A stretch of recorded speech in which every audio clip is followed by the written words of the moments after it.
Well, how are you guys and where are you watching us from? Good morning. Today we've attacked you early in the morning. It's all about Caicedo being a big fan of the North London best club known as Arsenal. Welcome to Arsenal Media Football. I'm sorry I had called it United Matters channel. You know I have a sister channel that does United content only, known as United Matters channel. You can as well go there and subscribe. But this is the Rokani Media Football and it's all about the Arsenal news show. Now, Caicedo looks like he is spoilt of choice, but he is leaning towards going to Arsenal, provided Arsenal go ahead and obviously get the deal out of the way. I'm going to give you a narrative that might even take us back to the Mukalo Modric situation that happened down in January. And guys, don't forget to smash the like button, comment and share. If at all you're watching us for the very first time, endeavor to subscribe to this channel so as not to miss out on the stories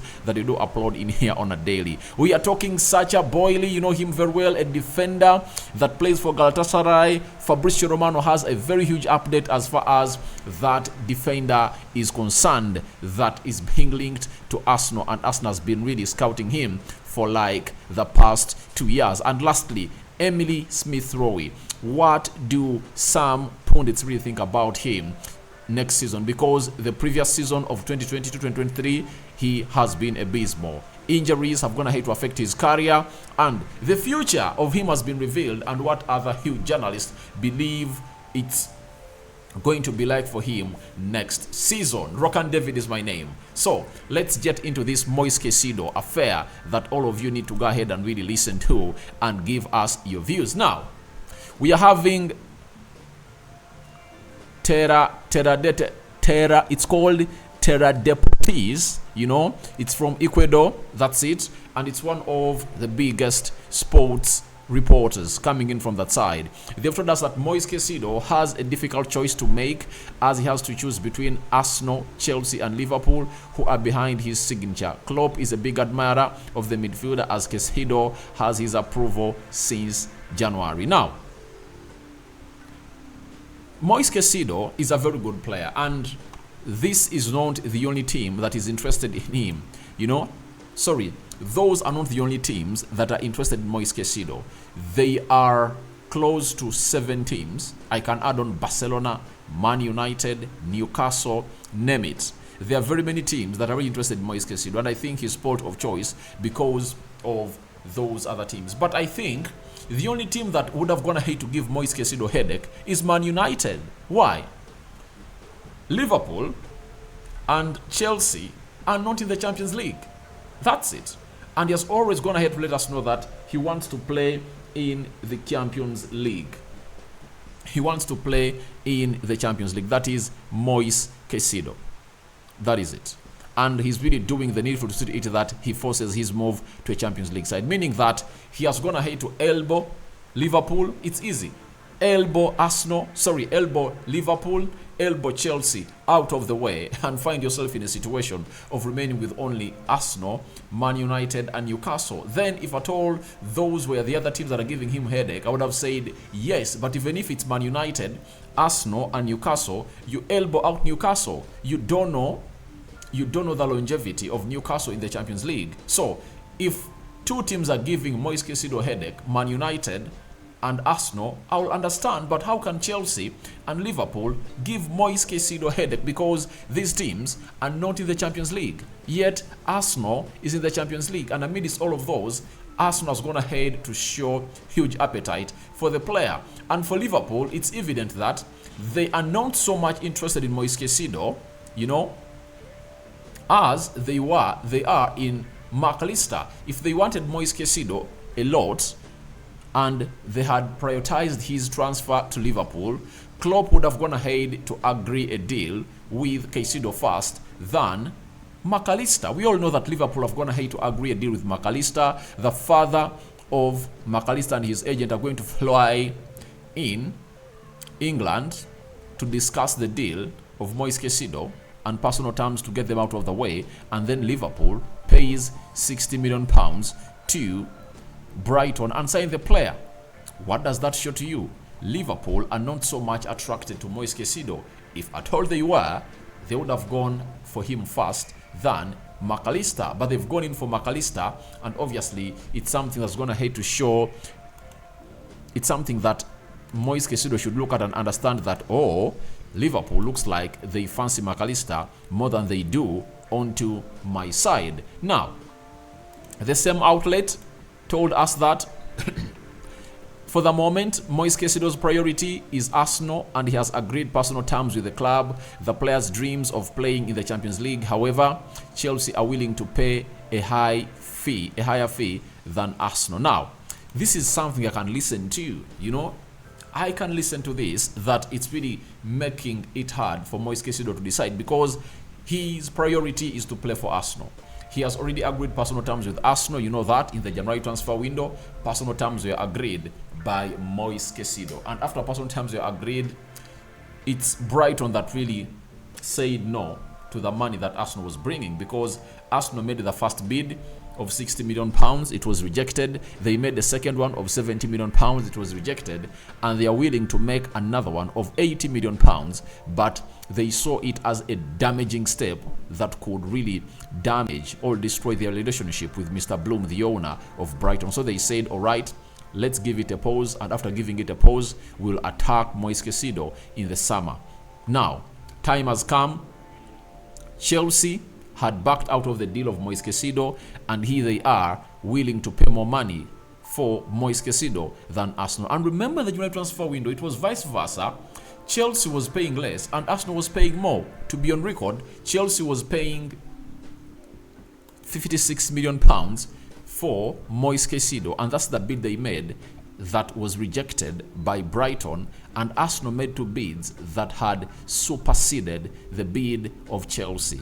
That is a bid of 60 million pounds and 70 million pounds. Even the third one was really huge and hefty, and it summed up to 80 million pounds that was not submitted because Arsenal were in fear of really getting this out of the way. Now, let's go to the reality of this video. The reality of this video and the gist of this video is here. However much Moise Caicedo prefers to play for Arsenal, that doesn't guarantee that he's going to go on and play for Arsenal. You remember in the January transfer window where Mykhailo Mudryk liked Arsenal photos, liked posts, you know, posted Mikel Arteta and De Zerbi on his Insta stories.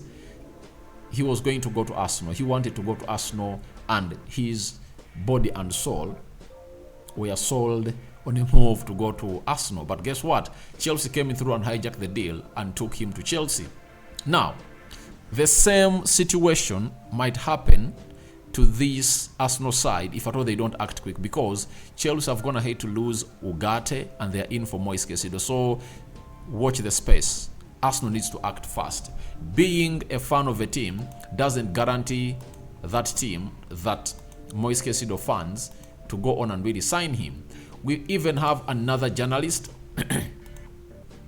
known as Tom Carton Media.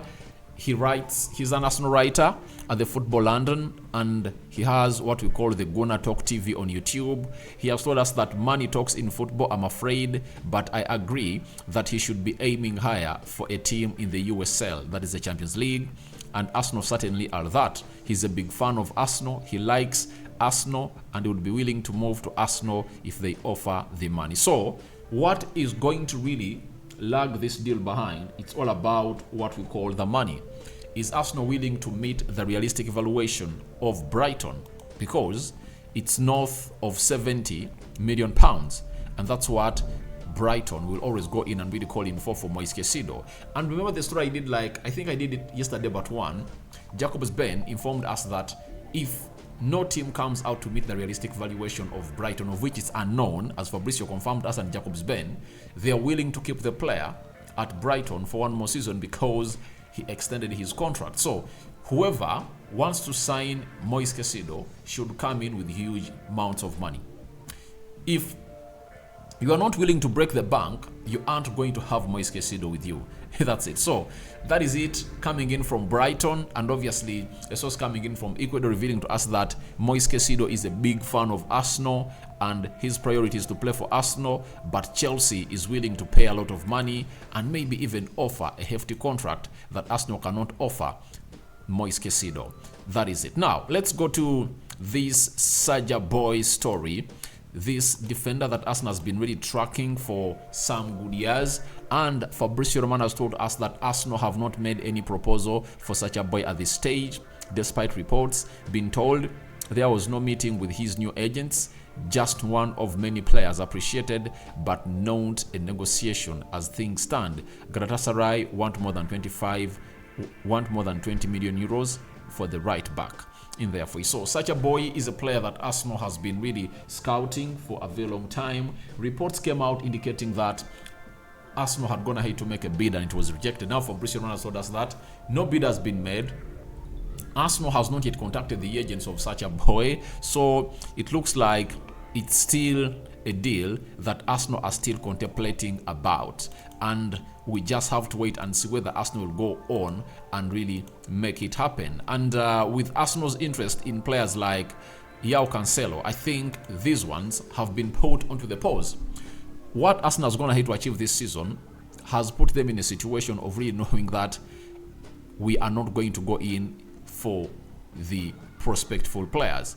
We should first focus onto the already finished articles like Caicedo, Declan Rice, Caicedo. Those are really finished articles. You get those three players in, obviously you understand that you've gone ahead to add a lot of experience onto your team. So that's what Arsenal is all about, and they want to go ahead and really get in the likes of James Maddison, because they know that James Maddison is a Premier League proven player who can really get you 20 goal involvements a season, like 15 goals and some 10 assists. That is James Maddison for you. If at all he has been doing such stats at Leicester City, what if he comes in at Arsenal? So when you look at all the players that Arsenal are being linked to, they are finished articles. The likes of Gundogan, they are just finished articles that everyone is really looking at after scoring a brace in the finale of the FA Cup that saw Man City beat Man United by 2-1, and they lifted their second trophy of the season, and they are willing to make it 3 over the weekend. So it shows you how important Arsenal is focusing onto these players, because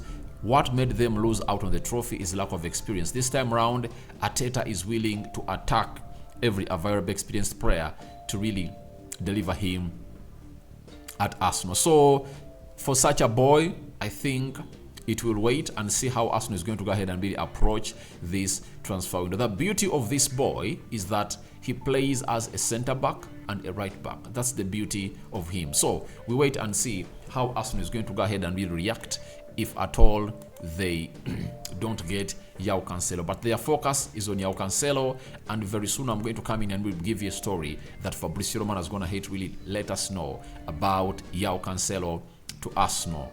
Looks like talks have been held and they've been positive talks, so we wait and see what is really going to happen in that situation or on that transfer scenario. Now we go to Paul Brown on Emily Smith Rowe. He told us that, I know that Arsenal rate him very highly. I know Mikel Arteta is a big fan, and I think he will find his spot there. I think we'll get back in the team, and I think he'll be a very important piece for them next season. That has been via Give Me Sports. Right? Give Me Sports. That is Paul Brown. So I think Smith Rowe is a player that just has next season to prove his worth at Arsenal. For the previous 2 seasons of 2020, 2021, 2022, he proved that he is a very good player. That's why they decided to give him shirt number 10. Now, time has come. After having a very bad season, distracted by injuries, he is now fully fit. The calf injury is no longer part of his difficulties. He's going to play in the under-21 Euros. Arsenal expects him to come back fired up to join them in the preseason in America. So it's all great for the Arsenal Academy graduate. That is Emily Smith Rowe. And I think he's really going to make it. he's really going to make it to come and compete at higher levels like he was the season of 2020, 2021, 2022, that he went ahead to really hit double figures of goal involvement. So guys, your thoughts on Moise Caicedo? Being a big fan of Arsenal are welcome in the comment section below. What do you make about Sacha Boey? Arsenal have not yet even made a contact to his agents, confirmed us by Fabrizio Romano. And lastly, Emily Smith Rowe. Do you expect him to really hit the ground running, to fire all cylinders next season? I sign out for now. See you later. I cover you all in the precious blood of Jesus Christ. My Muslim friends and subscribers, may Allah grant you all what that you deserve. I'm out.